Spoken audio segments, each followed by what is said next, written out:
Dr. Sella here, and we're going to talk about creating a triple option offense that works. Okay, so after 4 decades of running this and having clients in 45 different states and helping people create testimonials and success stories, I would say as a sport performance psychologist, I'm uniquely qualified to tell you how to create an offense, a triple option offense that works. So we're going to talk about that right now. So in terms of creating a triple option offense that works, it all starts off by selecting the right personnel. Now, if you watch a lot of these videos, you already know the answers. I'm going to go through it quick. Number one, the number one key is you got to pick an offensive line that's light. If you don't know what light is, just play people under 200 pounds, and that's light. And if you want to object to that, you'll get closer to losing. Number two, you got to play a quarterback that's obedient. Don't worry about his foot speed. Just play someone who's obedient. He obeys what you tell him. Just make sure you tell him what to do the right way the first time. Coaches, after that, I've learned everybody's got skill players. Everybody has skill players. If you don't think you have skill players, they're better than you think. So the game is going to get won with the center, the 2 guards, and sometimes the quarterback. But it all starts up the middle. So that's the personnel you select. Now, in terms of creating an offense that works, the mentality has to be what you're trying to do. What you're trying to do is you're trying to cancel the defensive line. So you're trying to cancel the defensive line. There's 3 primary ways to do it. Number one, you triple team. So you set the wedge over the guard, and you triple team whoever's over the guard. You hand the ball off. The guard runs off tackle and continues, and that's called the zone dive. The next thing is you read the defensive line. With the mid-triple, you read the first guy from a 2 technique out, so you don't have to block anybody on the defensive line, so you can always make them wrong. The next step is you toss the ball so far outside the defensive line they can't make the tackle. That's the rocket toss. Okay. So, you know what to do. You got your mission, you know your personnel. And I say the same thing in a lot of videos, but I do it on purpose. I don't care if I annoy you because it drives the point home. Now, you want to create an offense that works, you got to look at real-time data. What wins football games? Well, a study was done years ago with the FBS, with college football, that if you have one more play of 20-plus yards than your opponent, you win 86% of the time. But for those of you who are limpers and don't have great athletes, let your heart not be troubled, because if you are efficient and you win the turnover battle, your chances of winning are in the 90-something percentile, but you got to get those 2 things going. Efficiency, bottom line is, you have to have success on first down running the football. You got to get 4+ on first down running the football. And you got to win the turnover battle. So you have to create a culture of mindfulness with the football. The first ever client I ever had who ended up becoming a very, very successful coach, he and I were talking about that the other day, but the data supports it. Because you got to get 4+ yard gains on first down running the football. And I've said this stat before, I'll say it again, it's the most underrated stat I've ever heard. If you want to write it down, pause the video, write this down. This is the most underrated stat I've ever heard.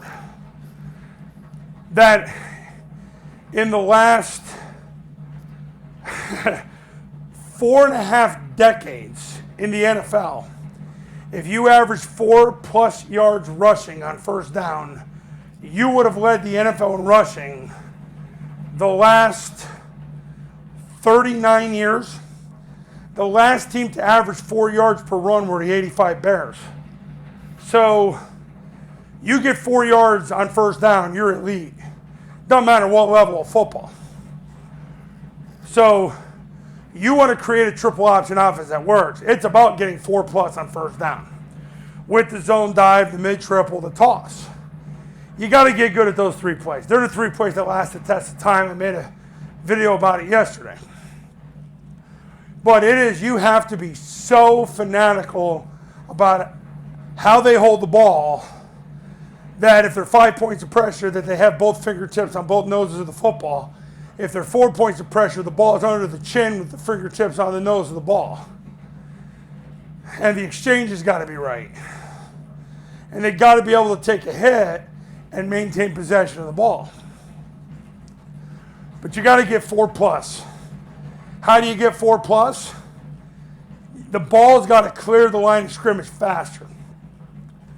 This is why shotgun football doesn't work with lesser players. You can get away with it with better players because you got margin of error, because you got better players. But when you're out, man, you don't have time to go in the gun. You got to take the snap. The ball's got to clear the line of scrimmage past the defensive line. You got to go. That's what gets you 4+. Because if you keep getting 4+ on first down, it changes everything. When the Eagles won the Super Bowl, I know they didn't win the Super Bowl last night, unfortunately, but when the Eagles won the Super Bowl 5 years ago, Doug Peterson was asked why they had unbelievable third down success. Their third down percentage was like 52%. And Doug Peterson said it's because we're good on first down. Lou Holtz said for years, he goes, you got to be good on first down. And he ran option football. Yeah, it was out of the eye, but he always said you got to be great on first down. First down matters. Changes everything. You get 4+ on first down over and over and over, it matters. Now, how do you get to 4+ on first down? I just said, you have to get the ball to clear from the center quarterback exchange to the back past the defensive line. That's got to happen. You can't mess around. The ball's got to clear. People got to move fast, not just the ball carrier. The line does too.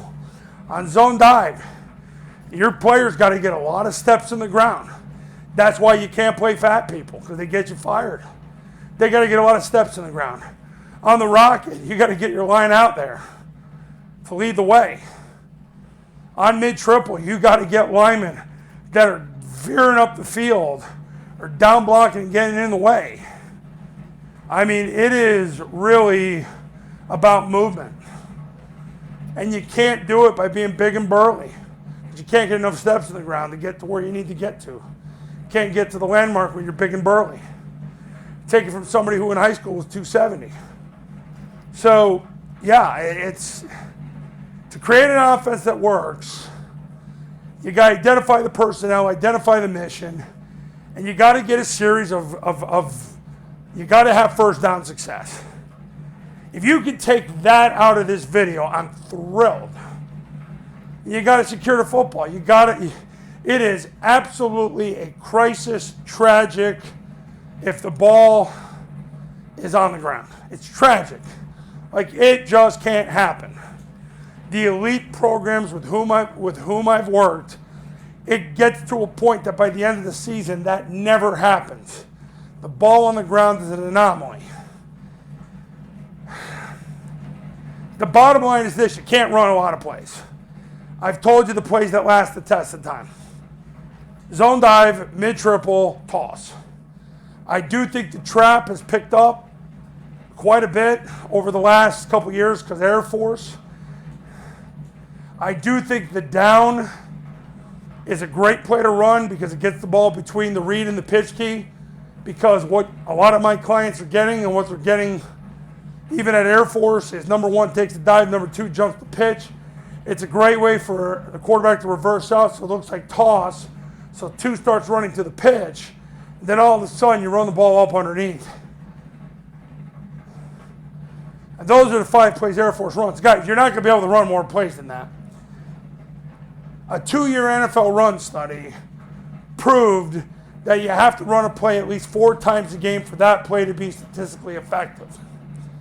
So you got to be willing to run whatever you install. You got to be willing to run it at least 4 times a game, or else don't run it, because it will lack statistical effectiveness unless you could overcome it with way better talent. So, and I've put this in other videos. The average high school football program offense runs 48 offensive plays a game. You're going to run zone dive 20 times a game. You're going to run mid-triple probably somewhere more than 4 times a game. Same thing with rocket. So right off the bat, I mean, you don't have a lot of room left to install all this stuff. So don't. Last year, Air Force averaged zone dive, mid-triple, rocket, down, and trap 41 times a game. In the games they won big, their top 5 wins, it was right around 50. So that tells you that you don't need much. So you want to create an offense that works. You got to get the right people. You got to get light offensive linemen, an obedient quarterback. You got to have ambition to cancel the defensive line. You got to have success on first down running the ball, 4+ on first down. You got to secure the ball. And the bottom line is this: you got to get the ball to clear the line of scrimmage fast. You don't have time to go in the gun. It takes too long. And for those short pistolers out there, it still takes too long. Stop trying to appease your fan base. Man up, get under center. You'll win more games, and you'll thank me later. And you'll thank me for manning you up, too. And you got to make sure that whatever you install, you run at least 4 times a game. Same thing with passes. Don't put passes in if you're going to use them once. Make sure you run them at least, or throw at least 4 times a game with each concept. You don't need much. Look, for years, the academies, they ran the switch, vert, and tighten concepts. That's what they run. Yeah, they have some tags off the switch, but whatever. You only have so much time to practice stuff, sub. All right, so that's how you create an offense that works. So the number one thing I want you to take out of the video is first down success. It matters. How do you get first down success? You get a fast center quarterback exchange. You get the ball to clear the line of scrimmage as fast as possible. If you take that out of this video, I'm telling you right now, you'll have success in 2023. But if you really want success in 2023, it's time to pick up the phone and give me a call. Because the Triple Option Football Academy is going to show you how to get things done the right way the first time with Air Force's triple option offense. They've won 76% of their games the last 4 years with 0 athletic scholarships. So give me a call and I'll see you in the next video. Talk soon.